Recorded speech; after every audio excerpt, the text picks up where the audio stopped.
I've been playing around some more with the wireless LEDs that I showed off in the previous couple of videos, and I got to thinking whilst playing with my DIY version, I wonder how many LEDs I can run off one inductor. So I thought I'd give it a go. We've got a strip of breadboard and I've put the required inductor and capacitor to make the receiver circuit. I'm using my DIY driver circuit that consists of an ESP32, which I'm using as an oscillator. If you wanted, you could replace this with a 555 timer or even a signal generator.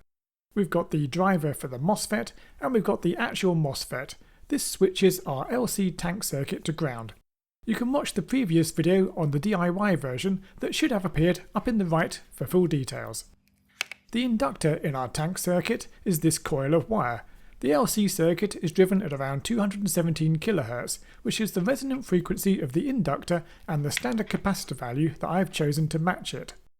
Since I'm driving my coil at around 217 kHz and I'm using a 2.2 mH inductor on the receiver, I'll need a capacitor of around 244 pF. A 220 pF capacitor is the closest standard value and may actually work better anyway, as there will be parasitic capacitance on the LEDs. Let's see how many LEDs we can power. So that's 1, 2, 3, 4, 5, 6, 7. That's 7 green LEDs. Let's see what happens if we add a red LED.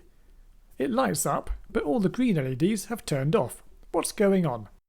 There's a pretty straightforward explanation. The forward voltage of my green LEDs are 3.2 volts. The forward voltage of the red LED is only 2.2 volts. As soon as we add the red LED in parallel to the green LEDs, the voltage drops to 2.2 volts, which is too low to turn on the green LEDs. Luckily, we've got a pretty simple solution. We're receiving an AC signal, so it has both positive and negative cycles. We can run our red LEDs in the opposite direction to the green LEDs and they will both look like they have lit up. They are just running on opposite cycles, but the frequency is so high we don't notice. So I've added another 6 red LEDs, which makes 13. Unlucky for some, but it's a lucky coincidence for us as it matches the number of LEDs on my Christmas PCBs. I got these PCBs made up by PCBWay, the channel sponsor. I've got a simple video on the design and layout process for these that you can watch later if you're interested. But let's answer the question of how many LEDs we can light up. I could just keep adding more discrete LEDs, but honestly, life is a bit too short and I'll run out of space on my breadboard pretty quickly. What I do have is this strip of 12 volt LEDs. They do have current limiting resistors, but let's give it a go and see what happens. You'll notice that this time I've omitted the capacitor in the circuit. The LED strip has quite a lot of parasitic capacitance already. I measured it at around 190 pF. This is close enough to the required value, so we don't need to add any extra capacitance. Amazingly, it actually lights up. There are about 120 LEDs on this strip, and they have current limiting resistors that will be using up some of the power that could be driving more LEDs. Unfortunately, I don't have any more LED strips to test with, but this just goes to show how amazing LEDs are. They will light up with only a tiny amount of current. Anyway, I guess the answer to the question of how many LEDs can we drive from one inductor is a lot of LEDs. So back to our Christmas tree PCBs. I think we can make a completely wireless version of it that will look pretty cool. There's a couple of things to do.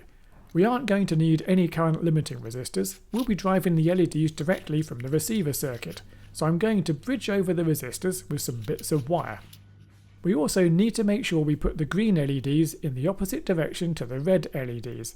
To make it easy for me to remember, I'm soldering the green LEDs in first and I'm putting the long lead of the LED into the square hole. I'll solder one pin and then make sure the LEDs are nice and flat against the circuit board. For the red LEDs, I'm putting the long lead into the round hole. Hopefully this means I won't mess it up and put one in the wrong way round. If I do mess this up, it's going to be quite hard to debug. With everything soldered up, we just need to attach the inductor to the base along with the capacitor. One really nice thing is that the inductor is fairly heavy, so we should be able to get the Christmas tree to balance upright. With it all soldered up, we've got our wireless Christmas tree.